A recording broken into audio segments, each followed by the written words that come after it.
W. Griffith's Intolerance, produced in 1916. In a 3-hour span, Intolerance unfolded 4 interwoven themes, as in a musical fugue. Parallel stories of intolerance in different periods of history. The St. Bartholomew Massacre under Catherine de' Medici. The time of the crucifixion. A setting of intolerance in 1916. And in the city of Babylon, 639 B.C. Mr. Griffith later reissued this tremendous 4th theme separately under the title The Fall of Babylon, much as we are about to see it now.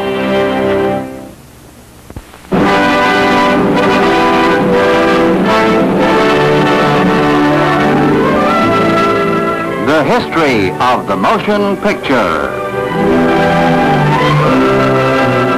A series in which we follow the growth of a new art. Its earliest beginnings. The first concept of projection. The development of story and spectacle. And the great stars. All a part of the history of the motion picture. Half a century ago, with the movies barely out of the Nickelodeon era, D.W. Griffith reached far beyond the imagination of his time and created the great spectacle, Intolerance. The setting for the 4th theme was Babylon at the height of its glory. The ruler of Babylon, who advocated religious and political tolerance, is Belshazzar. His bodyguard, called by Griffith the mighty man of valor, is played by Elmo Lincoln, who 2 years later was to be the screen's first Tarzan. As usual in his spectacles, Griffith used important historical figures to set time, place, and theme, and then interwove fictional characters to carry the storyline. Here, the mountain girl and the rhapsode, a young poet priest. Babylon in these last days was a city given over to the pursuit of pleasure and the worship of Ishtar, goddess of love. Griffith was drawing a parallel with Rome.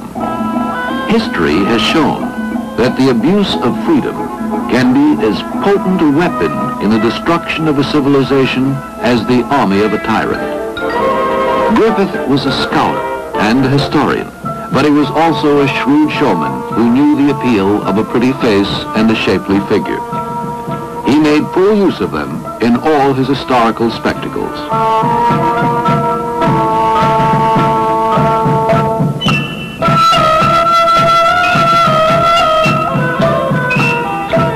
But within his own gates, Belshazzar has an enemy, the high priest of the god Bel, whose hold on the people has been broken by the new freedoms and the worship of Ishtar. He and his priests have formed a secret alliance with Cyrus the Great, king of Persia, who is encamped 40 miles away, his army preparing for the titanic struggle with the never-defeated city of Babylon.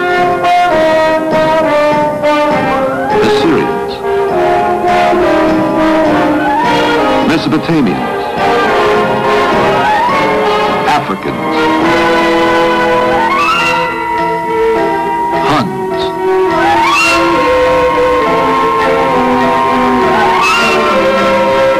Mongolians, all part of a great army with one purpose, to crush Babylon.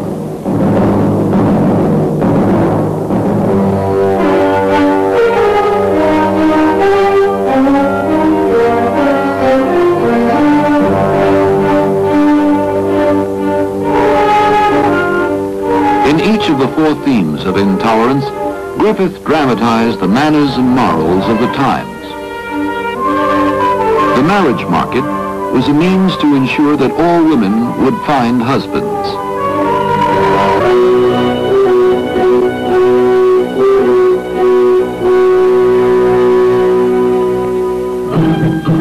mountain girl is brought to the market by her brother.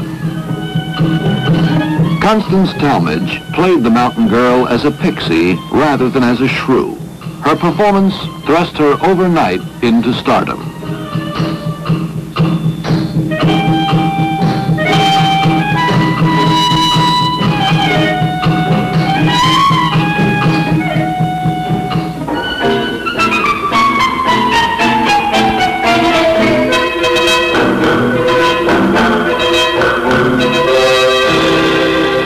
Scallions.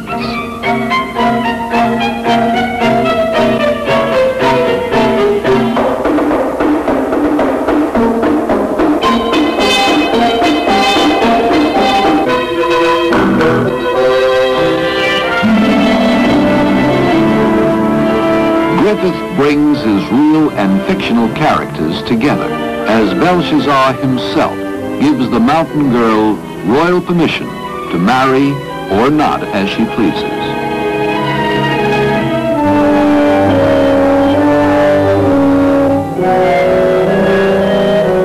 The mountain girl's love and gratitude for Belshazzar becomes an integral part of the plot.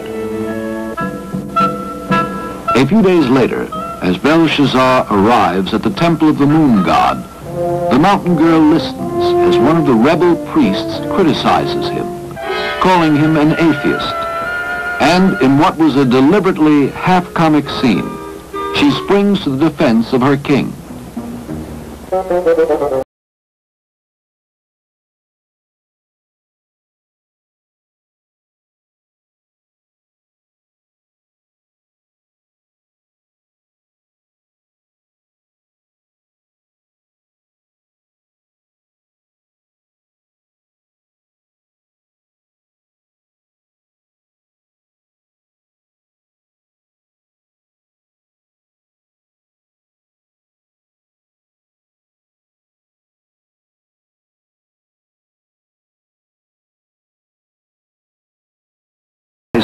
In enlarging upon what the Bible and history tell us of Belshazzar. The Bible refers to him only briefly when the handwriting on the wall tells him of the coming downfall of Babylon.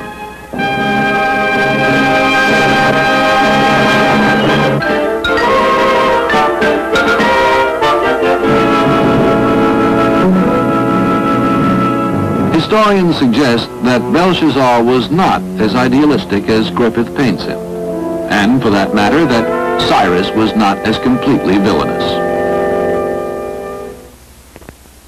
But in essence, Griffith's reconstruction of the times is an accurate one.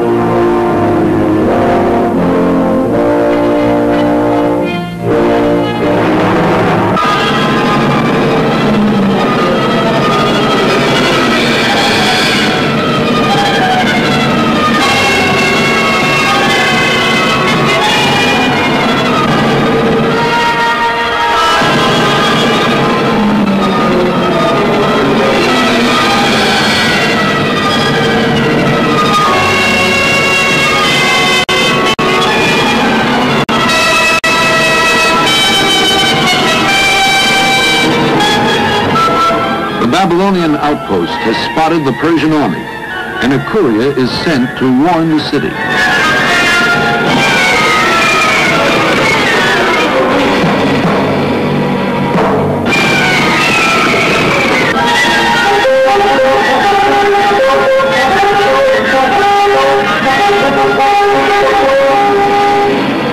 As he leaves to take personal charge of his army, Belshazzar says goodbye to the princess beloved, played by Sina Owen.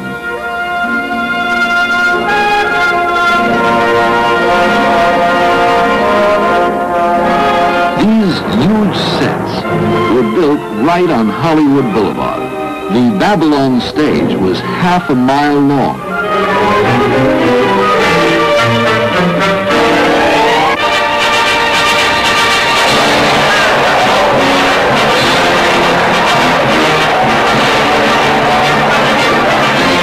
Perhaps the most amazing thing of all is that almost all of it was photographed by the great Billy Bitzer with a single hand-crank camera. The battle develops in 3 stages. First, the storming of the walls. Mobile towers, pushed by elements.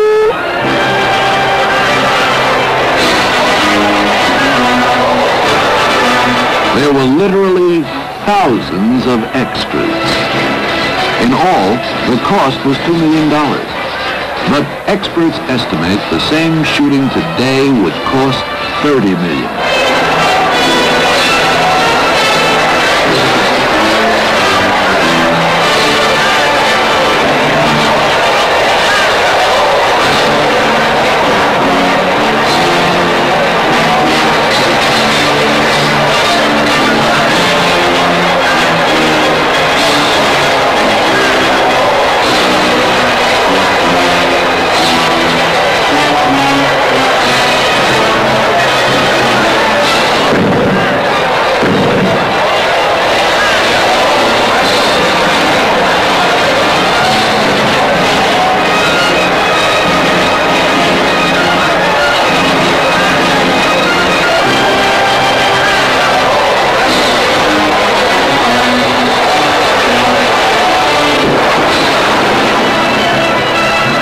When the tower attack is repulsed, the battle falls into its second stage. Distance fighting. Mechanized spears.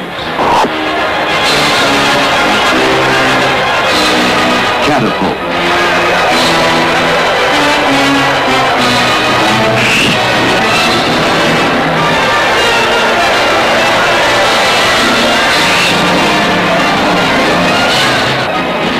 As Cyrus, king of Persia, sends forth another wave of assault towers into battle, recall for a moment that this was filmed almost 50 years ago.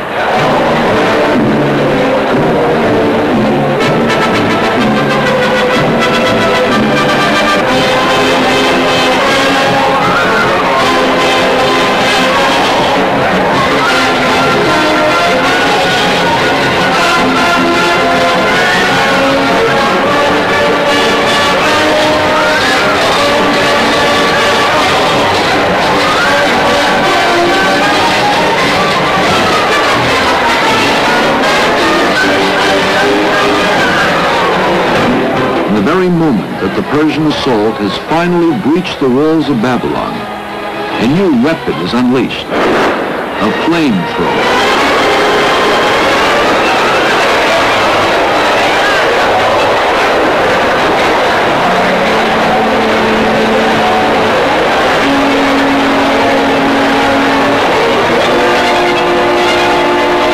Burning and destroying the very base of the Persian attack itself.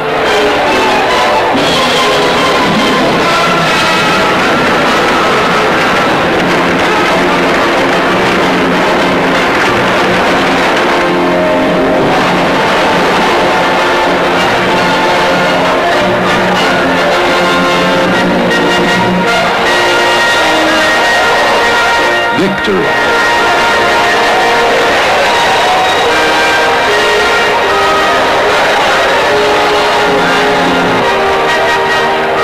Glory to Ishtar.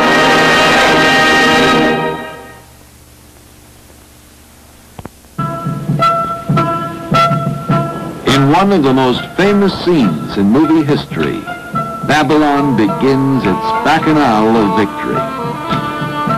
No other set of such magnitude has ever been constructed before or since. The camera seems to float in and down.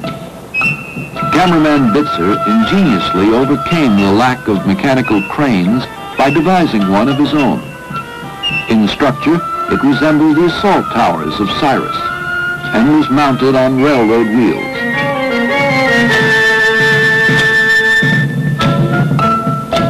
Elaborately wardrobed extras dress every corner and precipice of the set. A panorama much better suited for the wide screens of 50 years later. Belshazzar pours out his colossal hospitality in a feast that lasts many days.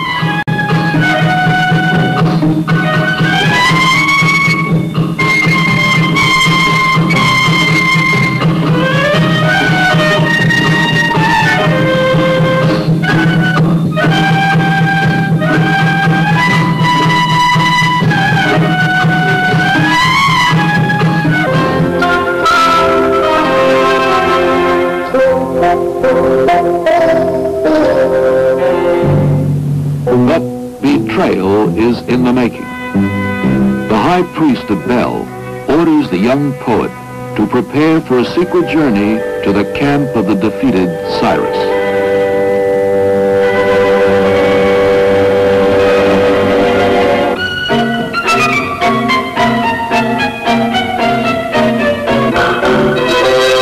To impress the mountain girl, he foolishly tells her about his secret mission.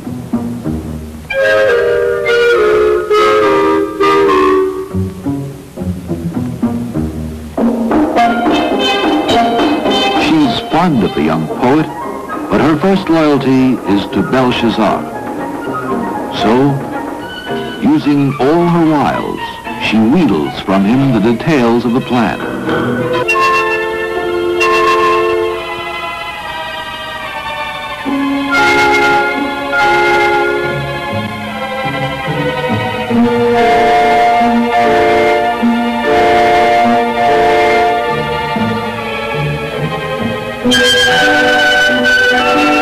The bacchanal goes on.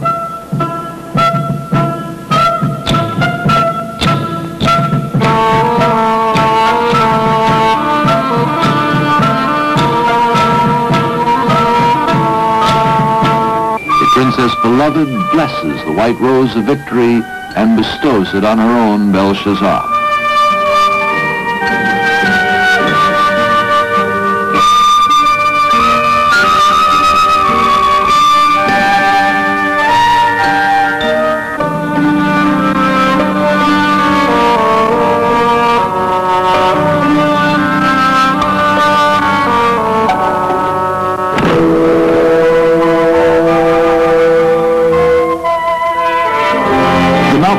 Asks to go with him.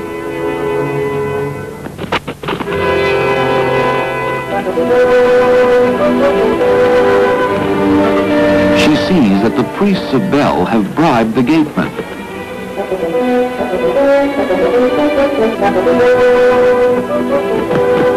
And seeing her chance, she follows.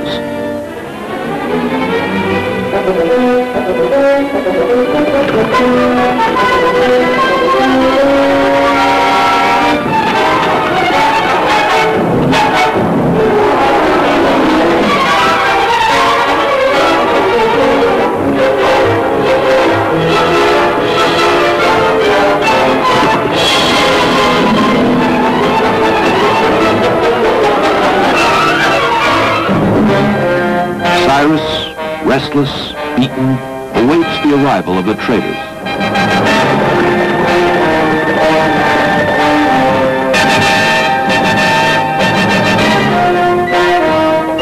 The high priest tells Cyrus their allegiance is with him, and that now is the time to strike back at Babylon.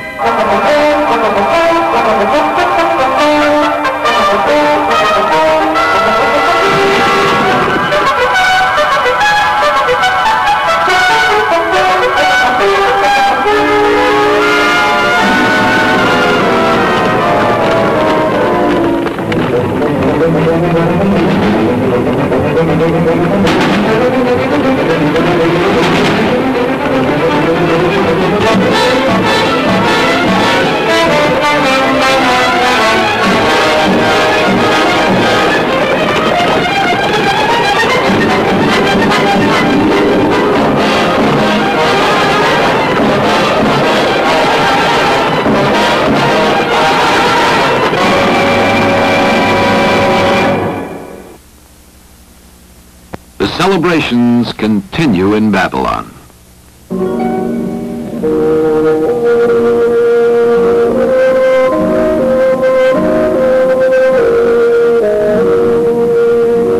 famous Three Tomorrows, Griffith again drives home a moral.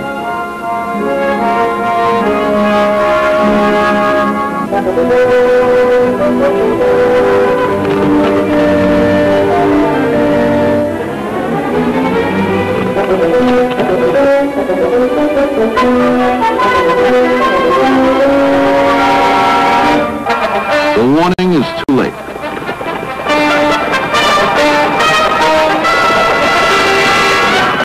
The gods of the great gate of Imgabel, which no enemy has been able to force, have been bribed well, and the hordes of Cyrus sweep through.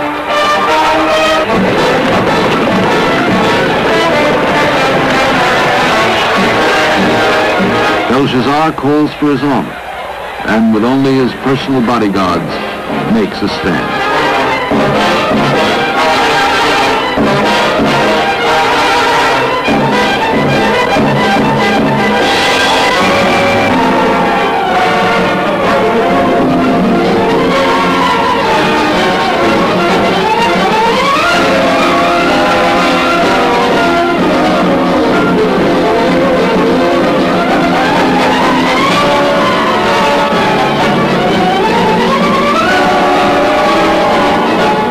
To save him the disgrace of capture, the mighty man of valor bids Belshazzar return to his throne.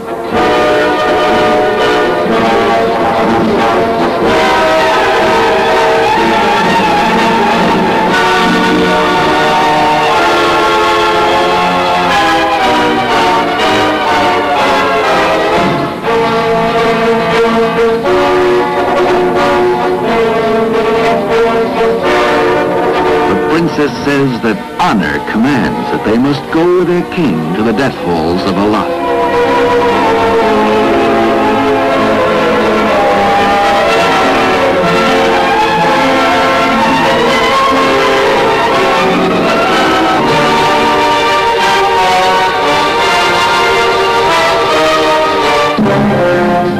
Finally, even the mighty man of valor falls.